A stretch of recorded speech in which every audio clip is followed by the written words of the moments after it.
ባይ ዘ ዌይ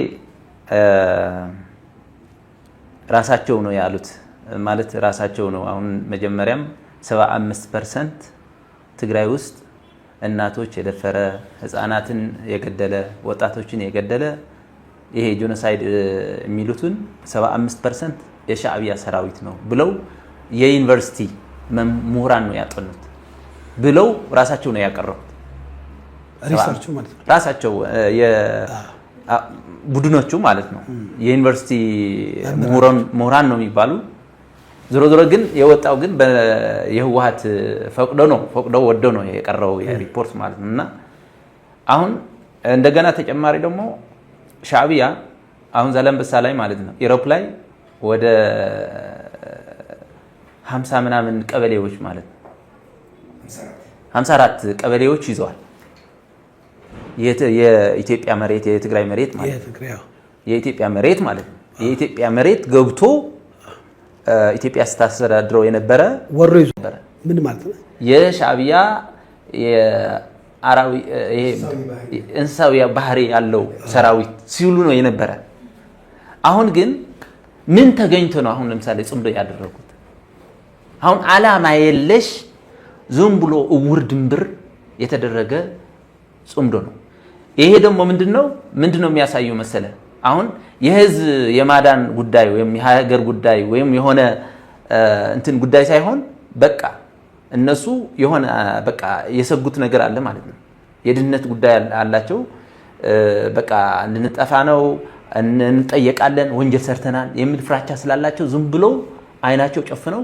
ወደ ሻዕቢያ ሄዱ ማለት ይሄ ነው እንጂ ያ ሁሉ ግፍ ፈጽሞ እንደገና ምንም አይነት እንትን የለም አሁን ለምሳሌ የተስማሙት ነገር ሰነድ የለም አሁን ፕሪቶሪያ እኮ የተፈረመው ከመንግስት ጋር የሆነ የተጎዳ ማህበረሰብ ካለ በጦርነቱ ሰዓት ማለት ነው ሊክስ ነው እንደዚህ ልማቶች ደግሞ ወደ ነበሩበት እንዲመለስ ምናምን ተደርጎ ነው እንደገና ኢትዮጵያውያን ምንም ይሄም አያስፈልግም ነበር ራሱ ማሶ መንግስት የወደውም ነገር ያደርግ ነበር ግን የህዝቡ እንዲሰማው ማለት ነው ተደርጓል ከሻዕቢያ ግን የተደረገ ሰነድ የለም ምንም አይነት የተደረገ ስምምነት የለም እነዚህ ወጣቶች ያስወጣ የ90 ዓመተ ምህረት በቀል ማለት ነው 90 ዓመት የተደረገውን ጦርነት የዛን በቀል ረሳኸው እንዴ ያለ ወጣቶችን ከጓዳ ያወጣ ነው የረሸነው ይሄ የታወቀ ነው በቃ ማህበረሰቡ ሄደ ብትጠይቀው ማለት ነው ማህበረሰብ ገበሬ ነው እንደዚህ ረሽነው የነበረው ይገለው የነበረው ሰራዊት ጋር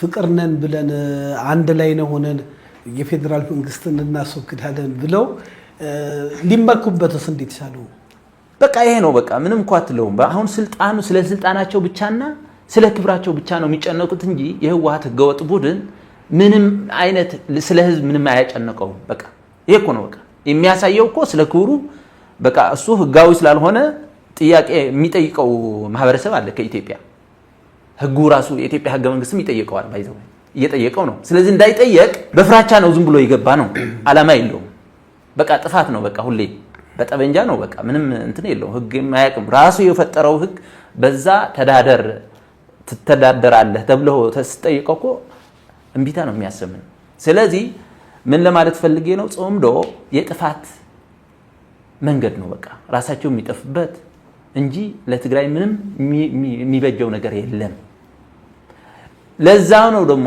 የትግራይ ህዝብ እንዳለ ነው የተነሳው አሁን ማንኛውም ገበሬ ብትጠይቀው አሁን ከሻዕቢያ ጋር ጭራሽ ነው በቃ ተለያይቷል ህገወጡ የህወሓት ቡድንና የትግራይ ህዝብ ተለያይቷል ባይዘው የኢትዮጵያ ማህበረሰብ ማወቅ ያለበት ነገር ይሄ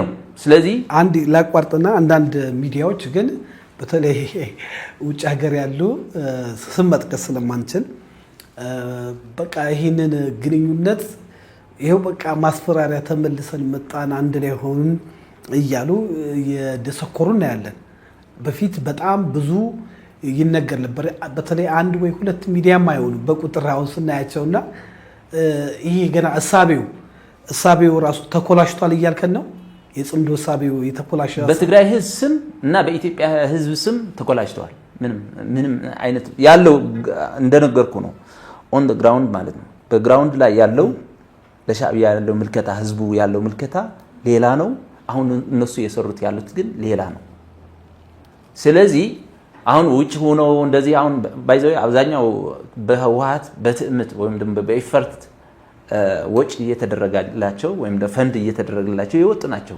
ባይዘው አብዛኛው ስታየው በዲያስፖራ ያለው በእነሱ ስለወጣ ለነሱ ነው የሚደግፈው። እንደገና መጨረሻ ስታሊን አሁን ለምሳሌ ኢትዮጵያ ፈርሳ ማየት አለብኝ እያለ እየተናገረ እየሰማ ነው። ገብቷል። ኢትዮጵያ ፍርሶ እሱ ምንድነው የሚጠቀመው? ለዘመናት ቆይታለች ኢትዮጵያ። ስለዚህ ምን ለማለት ፈልጌ ነው? ሁለተኛ ደግሞ ቀንደኛ የጽምዶ ዋነኛ ዓላማ ደግሞ መጀመሪያ ደርግ እንትን ሲሉ አብረው ነው የነበሩት ሻዕቢያና ህወሓት ማለት ነው። አሁን ደግሞ የተሰወረ ነው። በሚዲያ ላይ አይወጡም። ባይዘው የህወሓት ህገወጥ ቡድን በሚዲያ ላይ አይናገሩትም። ሀገርን የመገንጠል ሴራ ነው እየሰሩት ያሉት። በቃ ስልጣናቸው ለመቆየት የትግራይ ህዝብ በጠበንጃ ማለት ነው በጠበንጃ አፍነው ከሻዕቢያ ጋር ተባብረው ማለት ነው ሀገር የማድረግ የመነጠል የመገንጠል አጀንዳ ነው እየሰሩት ያለው። እዚህ ላይ እንደው የትግራይ ምሁራን ህዝብ አለ። ኤርትራ ከኢትዮጵያ ከተገነጠለች በኋላ ባጭሩ ሰው አልባ ኤርትራን የሆነችው ወጣቱ በባህር ሄዶ ኩላሊቱ እየተሸጠ የኤርትራ ወጣት በጣም አሳዛኝ መከራ አሳልፎ በየዓለማቱ ነው ያለው። አዲስ አበባ እንኳን ያለው ቤት ይቁጠረው።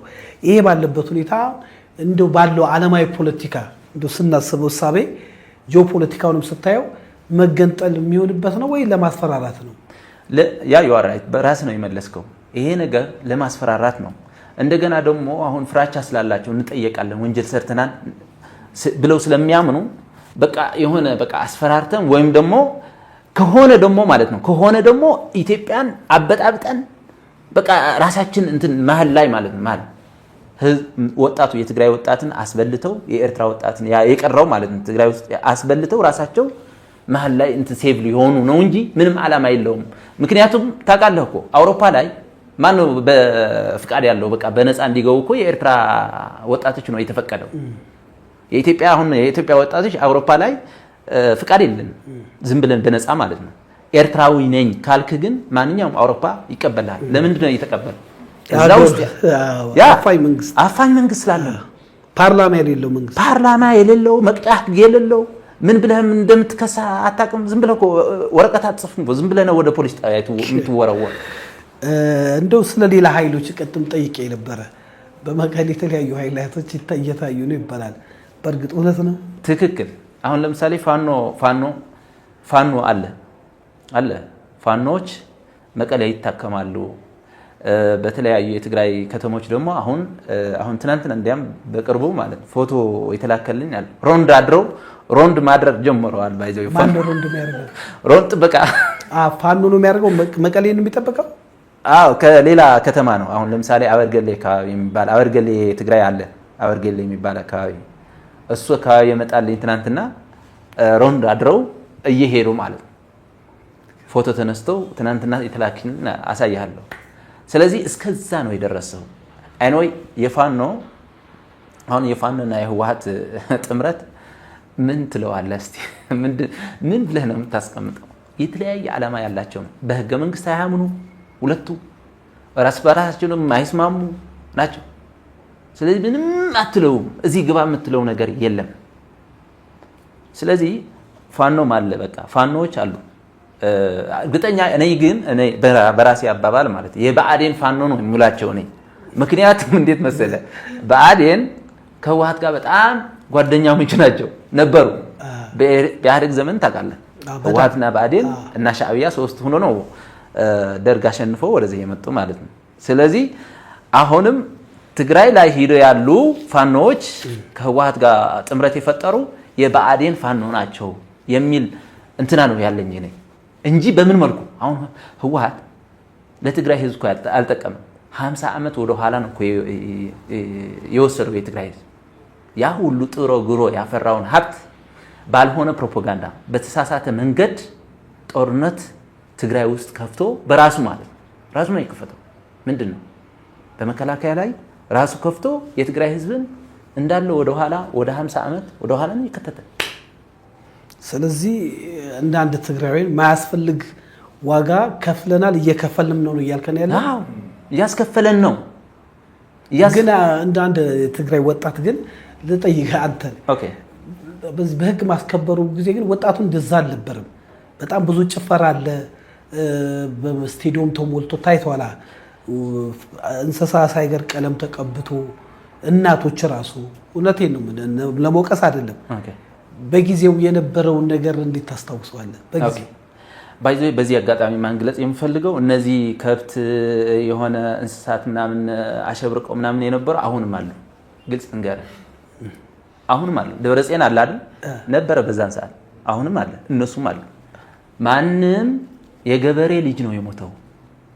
የገበሬ ልጅ ነው ፊት ላይ አስገብተው እነሱ ወደ ኋላ ተመልሰው ጦርነት ሰዓት እኮ እንደዛ ነው።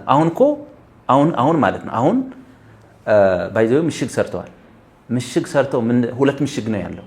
አንደኛው በፊት ነው፣ ሁለተኛው ደግሞ በኋላ ነው። ፊት የሚገባ የሚጠረጠር አሁን አፈሳ ላይ አፍሰው የሚያስገቡት ያመጡት። እነዚህ በኋላ ያሉት ግን የነሱ ታማኝ የሆኑ የነሱ የዘር ምናምን የዘር ክንድ የነሱ ማለት ነው የኔትወርክ እንትን የሆኑ በኋላ ይሆናሉ ማለት ነው። ስለዚህ አሁንም አሉኩ አሁን እኮ ህወሓት እኮ የሚደግፍ አለ አይደል? በዛን ሰዓት የነበሩ ናቸው። ሌላ እውነታ ደግሞ በደንብ አድርጌ ስለምከታተለው የነበረ ነው። በዛን ሰዓት መጀመሪያ አሁን ለምሳሌ ደብረጽዮን 100 ሰራዊት ይዞ ነው ሲጓዝ የነበረ። ዶክተር አብይ አህመድ እኮ እንደ ዱቄት ተበትነዋል ያለው እኮ ትክክል ነው። አሁን ምናምን ትክክል ነው እሱ። መጀመሪያ በቃ ሁሉም ነገር አልቆ ሁሉም ነገር እንትን ብሎ መቶ ሰው ነው ይዞ ሲዞር የነበረ ወደ በቃ ምንም የለውም፣ ተተኳሽም የለውም፣ ክላሽም የለውም። 100 ሰው ሰራዊት ይዞ ነው ከቦታ ቦታ እየዞረ የነበረ እየፈለግን ነው ሲል ኋላ ግን የተቀየረው እንዴት ነው ብትለኝ ሻዕቢያ መግደል ከጀመረ በኋላ ነው። ሲቪል መግደል ከጀመረ ሻዕቢያ ከዛ በኋላ ወጣቱ እናት እየደፈረ ሰዎች እየደፈረ ምናምን ብሎ መውጣት ጀመረ። እዚህ ላይ ነው ስህተቱ። ገብቷል? ሻዕቢያ መግደል ከጀመረ ወጣቱ መግደል ከጀመረ ነው እንጂ አሁን እኮ መከላከያ ሰራዊት እኮ ምን በቃ እኮ ማንም የትግራይ እናት ምናምን ሄደህ ብትጠይቃት ማለት ነው ከፖለቲካ ነፃ የሆነ ማለት ነው ከፖለቲካ ነፃ የሆነ ገበሬ ብትጠይቀው መከላከያ ምን አደረገ? ምንም እኮ አይደለም። የሻዕቢያ ሰራዊት ግን የ90 ዓመተ ምህረት ያደረገው ረሳኸው ወይ ያለ ነው እያስወጣ እየገደለ ነበር። እንደዛ ሆኖ ግን አሁን ከዚህ ጋር ጽምዱ ማለት ግን አይከብድም? በጣም ይከብዳል። በጣም ምን ሊባል ይችላል? ይሄ ጉዳዩ በምን አይነት መግለጽ ይቻላል? እነዚህ ሰዎች ህግ አያውቁ፣ ሰብአዊነት አያውቁ። በቃ በጣም ነው የሚገርመን ማለት ነው። አሁን እኮ ከኢትዮጵያ እየተደረገ ያለው ነገር እስካሁን ምንድነው? አሁን የኢትዮጵያ መንግስት እኮ እየታገሰ ነው ያለው። እስካሁን እኮ ምንም 100% እኮ 3 ዓመት ማን ነው የመራ የነበረው ሊመራ የተሰጠው? ህወሓት አይደለም እንዴ? ጌታቸው ረዳ እኮ 100% ጊዜያዊ አስተዳደሩ የተቋቋመው እኮ በህወሓት ነው። ግን ፕሪቶሪያ ላይ ሌላ ነው የሚለው ሁሉም ያካተተ ጊዜያዊ አስተዳደር እንዲቋቋም ነው። 3 ዓመት ግን ህወሓት ነው እየመራ ያለው። እስከ ዛሬዋ ዕለት ህወሓት ነው እየመራ ያለው። ታዲያ ለምንድን ነው የትግራይ ህዝብ ያሁን እየተበተነ ያለው እየተቸገረ ያለው እየሞተ ያለው በረሃብ በህመም እየሞተ ያለው? እነዚህ ሰዎች ህዝብ አይወክሉም። በቃ አሁን የእናንተ ከትግራይ ወጣችሁ በቃ ህዝባችንን አይወክሉም ግን ራሳቸውን ነው እያልከን አይደለ? ባጭሩ ያ እሺ፣ ተመልሼ እመጣለሁ ወደ አንተም ሐሳብ ወንድሜ። አንተ ማህበረሰብ አንቂ ነህና በተለይ ትግራይ በጣም ብዙ የተማሩ ብዙ ተጽዕኖ ፈጣሪ እንደነ መሐሌት አይነት ዘፋኝ ጦርነቱ ላይ ትልቅ ኢነርጂ የሆነ ሙዚቃ የሰራች ታዋቂ ስፖርተኞች፣ ታዋቂ ባለሀብቶች በተለያየ ዓለም የሚኖሩ ተጽዕኖ ፈጣሪ ሰዎች አሉ። እነሱ ድምፅ አይሆንም ወይ ለዚህ ጦርነት? ዝምታውስ ምን ይሰራል? ዋጋ ከተከፈለ በኋላ ህይወት ካለፈ በኋላ ከማልቀስ በተለይ የቀረው ብሏል እሱ የቀሩት እንኳን እንዲያድጉ ለምን አንድ ነገር አይደረግም? ማህበረሰብ አንቂ ስለሆንክ እነሱን ለምን አትጋብዝም? በዚህ አጋጣሚ ያ የሁላችን ጥያቄ ነው። ባይዘወይ በ2013 የነበረው ሞቲቬት የነበረው እንቅስቃሴ ለምን አበቃ? ለምን ዝም ተባለ? ምክንያቱም ያኔ ለመሞት ለመገዳደል ሲጨፍሩ ሲያስጨፍሩ ነበር። አሁን ገብቷል አለ። አሁን ግን ስለ ሰላም ነው የሚዘመረው ያለው። እኛ ጦርነት አንፈልግም፣ ጦርነት ይብቃ ብሎ ለምንድን ነው እነዛ አርቲስቶች ድምፅ ማይሆኑት? ባይዘው እነሱ ነማህሌት ብቻ አይደለም፣ አዲስ አበባ በርከት ያሉ የትግራይ ተወላጆች በትግሉም በምንም የነበሩ በለው ቁረጠው ፍለጠው ሲሉ የነበሩ አሁን በተለያየ ናይት ክለብ የሚሰሩ አርቲስቶች አሉ። እነሱ ለምን ድምፅ አልሆንም? እኔም ብዙ ጊዜ የምጠይቀው ጥያቄ ነው። እስካሁን የሚመልስልኝ አላገኘውም። መሆን አለባቸው። አሁን እንዋጋ የሚለውን ቃል ወደ ሰላም ቀይሮ ስለ ሰላም ቢዘፍኑ ስለ ሰላም ቢሰብኩ ኢትዮጵያ ያለ ትግራይ ትግራይ ያለ ኢትዮጵያ መኖር ስለማይችሉ፣ ምክንያቱም ትግራይ ሀገር አይደለችም። ትግራይ የኢትዮጵያ አካል ነች። የኢትዮጵያ መንግስት እንደፈለገ ቢያደርግ እንደፈለገ ቢኮረክም እንደፈለገ ቢገስጽ አባት ስለሆነ ወይም የሀገር መሪ ስለሆነ እነዚህ አርቲስቶችም ኢንክሉዲንግ እዛ ላይ አስገብተን ስለ ሰላም መስበክ አለባቸው። ፓወር አላቸው፣ አቅም አላቸው፣ ብዙ ተከታይ አላቸው። ስለዚህ ልክ እንደነ ማህሌት በተጋዳ ላይ የሚለው የነበረውን ዘፈን አሁን ያ ነገር ተቀይሮ ያ ትርክ ተቀይሮ ስለ ሰላም፣ ስለ አንድነት፣ ስለ አብሮ መኖር፣ ስለ ኢትዮጵያዊነት፣ ስለ ትግራዋይነት ትግራይ ከሞት የምታደግበትን መንገድ ቢሰሩ መልካም ነው ብዬ ነው የማስበው። ምክንያቱም ስለዚህ በአርታቸውም ባሉበት ሙያ ይህን መግለጽ አለባቸው። ኦፍኮርስ መግለጽ አለባቸው። ኦፊሻሊ ጥሪ ያስተላልፍላቸው። በደንብ በስምም የምታውቃቸው ካሉ ለምን ይሄ ሲሪየስ ጉዳይ ነው ማለትም የግለሰብ ጉዳይ አይደለም የምናወራው፣ ወይ የሆነ ጥቅም የሚገኝበት ጉዳይ አይደለም። ለሀገር ሰላም በነገራችን ላይ የትግራይ ሰላም ማለት የሁሉም የኢትዮጵያ ሰላም ብለን ነው ምናምነው። ስለዚህ በምንም ሁኔታ ሰላምን ጦርነትን አንደግፍም። የወንድማማቾች ጦርነት በተለይ ያስከፈለንን ዋጋ እኛ ኢትዮጵያኖች ከመናገር በላይ ነን። ያለንበት ከተማ ውስጥ የኢኮኖሚ ውድቀት አንዱ እሱ ነው። መንገድ መዘጋጋቱ ምኑ እኮ ነው። ስለዚህ በዚህም አጋጣሚ ለምታውቃቸው የሶሻል ሚዲያ አንቂዎች ታዋቂም ነን የሚሉ ሚዲያዎች አስተላልፍልን መልእክት። ያ አሁን እኔ እከሌን ጠርቼ እከሌ የምተው እንትን አይደለም። ምክንያቱም አብዛኛዎቹ ጓደኞቻችን ናቸው። አርቲስቱን በለው ቲክቶከርን በለው የፌስቡክ አርበኛ በለው አብዛኞቹ እንተዋወቃለን፣ ጓደኞቻችን ናቸው። ቶታሊ ግርማ አውራው ለምሳሌ ትግራይ ላይ ብዙ ቲክቶከሮች አሉ። ብዙ ድምጻቸውን ያጠፉ የማይናገሩ እዛም እዚህም ያልሆኑ ግን ጸጥ ብለው የሚኖሩ። ለምንድን ነው ዝም ያላችሁት? ስለ ሰላም ሲባል ጦርነት ይብቃ ሲባል ለምንድን ነው ስለ ህዝባችሁ ድምፅ ማትሆኑት? ምክንያቱም አውሮፓም ያሉ አዲስ አበባም ያሉ ትግራይም ያሉ ታዋቂ ሰዎች የሚባሉ ድምፅ መሆን መቻል አለባቸው። እኛ የምንዘምረው እኛ የምናወራው እኛ የምንለፈልፈው ያለነው ስለ ሰላም ነው። ትግራይ ላይ ጦርነት አያስፈልግም ብላችሁ ድምፅ መሆን መቻል አለባችሁ። ካልሆነ ግን ትግራዋይነቱ ኢትዮጵያዊነቱ ምኑ ላይ ነው የሚል መልእክት ነው ያለኝ። አመሰግናለሁ። እንግዲህ በብዙ ጉዳዮች ላይ እንደተወያየን ተስፋ አደርጋለሁ።